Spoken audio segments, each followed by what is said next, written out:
រឿងចៅតប្រមូលកាលពីព្រេងនាយមានបុរសពីរនាក់បានធ្វើការកុសលជាមួយគ្នាលុះបុរសទាំងពីររំលីខានទៅ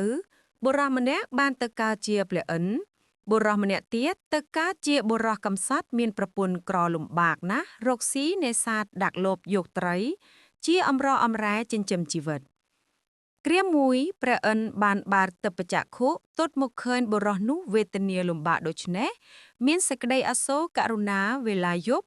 ព្រះឥន្ទយកមាស3ដុំទៅដាក់ក្នុងលបបុរសនោះលុកព្រឹកឡើងបុរសនោះទៅលើកលបមើលឃើញមាសមិនស្គាល់ជាមាសសម្គាល់ថាជាថ្មក៏ឆោលទៅក្នុងទឹកហើយដាក់លបទៅក្នុងទឹកវិញបុរសបានមកមើលលបទៀតគម្រប់3ដងព្រះឥន្ទយកមាសដាក់ក្នុងលបនោះដោយមុនទៀតបុរសឃើញដូច្នោះនឹកខឹងក៏ចងមាសចាំង3ដុំនោះពុនយកទៅធ្វើជាថ្មចង្ក្រានដាំបាយ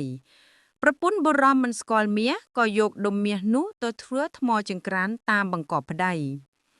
ក្រោយនោះមានព្រះរាជបម្រើមកទាពុនព្រះរាជធានីមើលទៅឃើញដុំមាសដែលបុរសនោះធ្វើជាថ្មចង្ក្រានក៏ឲ្យបុរសនោះយកមាស3ដុំបង់ពុនដែលបុរសនោះជំពាក់រាជការបុរសនោះនឹកអរណាស់ដោយខ្លួនទាល់ក្រហើយព្រះរាជបម្រើយកដុំថ្មចង្ក្រានដូច្នោះក៏ព្រមតាមបានប្រគល់ថ្មចង្ក្រានចាំង3ដុំនោះទៅឲ្យព្រះរាជបម្រើភ្លាមលុះព្រះរាជបម្រើបានដុំមាសពីបុរសនោះហើយក៏យកមួយដុំទៅថ្វាយព្រះមហាក្សត្រលុះទ្រង់សាកសួរពីហេតុដែលបានមាសមកនោះព្រះរាជបម្រើទូលតាមដំណើរ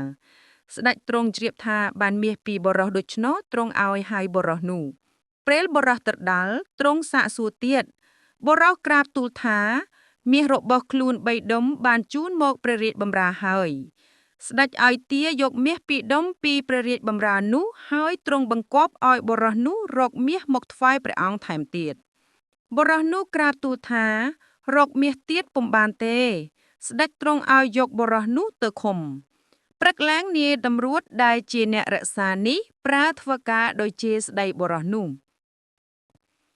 លុះទ្រង់ជ្រាបដាល់ស្ដេចទ្រង់ឲ្យហៅបុរសនោះមកសួរពីហេតុធ្វើការឲ្យមានទាស់ចិត្តនាយតម្រួតបុរសនោះក្រាបទូលថាទូលព្រះបង្គំមានសេចក្តីតបប្រមូលក្នុងខ្លួនខ្លាំងណាស់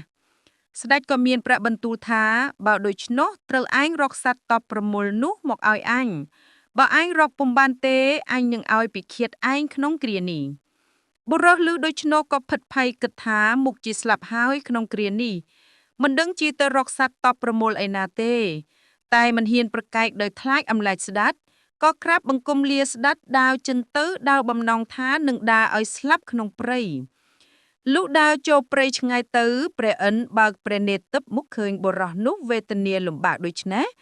ក៏និមិត្តជាអាស្រមមួយនៅខាងមុខទីដែលបុរសដើរទៅហើយព្រះឥន្ទកាឡាខ្លួនធ្វើជាព្រះមហាឥសីបុរសនោះមើលទៅឃើញអាស្រមដូច្នោះក៏មានចិត្តត្រេកអរដែលចូលទៅថ្វាយបង្គំឥសីក្នុងអាស្រមនោះឥសីសួរបុរសនោះថាចៅមានហេតុអ្វីបុរសនោះទូលឥសីតាមដំណើរដែលស្ដេចឲ្យរកសត្វតបប្រមូលយកទៅថ្វាយនោះឥសីថាចៅកុំព្រួយរួចឥសីបានយកបំពង់ពកមួយមកសែកមុនវិជាស័កលសត្វកើតជាខ្លាសិង្ហដំរីពស់រមាសសុបតាជាសត្វសាហាវទាំងអស់ហើយឥសីសេកជប់បង្រួញសត្វទាំងអស់នោះច្រកក្នុងបំពង់ពកប្រគល់បំពង់ពកនោះឲ្យទៅបុរសរួចផ្ដាំថាឲ្យយកទៅថ្វាយស្ដេចប៉ុន្តែមុននឹងបោកឆ្នុកឲ្យស្ដេចប្រមូលព្រះរាជវង្សានុវង្សមកជួបជុំហើយបិទទ្វាររាំងឲ្យជិតសើមបើកឆ្នុកមើលព្រោះសត្វនោះរត់រហ័សណាស់លុះបុរសនោះទទួលបណ្ដាំឥសីស្រេចហើយក៏នាំយកសត្វនោះទៅថ្វាយស្ដេចក្រាបទូលថាទូលព្រះបង្គំរកសត្វតបប្រមូលបានហើយនៅក្នុងបំពង់ពកនោះហើយក៏ទូលតាមដំណើរដែលឥសីផ្ដាំមកស្ដេចឲ្យប្រមូលព្រះរាជវង្សានុវង្សជួបជុំហើយទ្រង់ចាត់ការថិតទ្វារកំពាំងវាំងស្រេចទ្រង់ឲ្យអាមាត្យបើកនន្ទុកបំពង់ពកនោះខ្លាដំរីសិង្ហ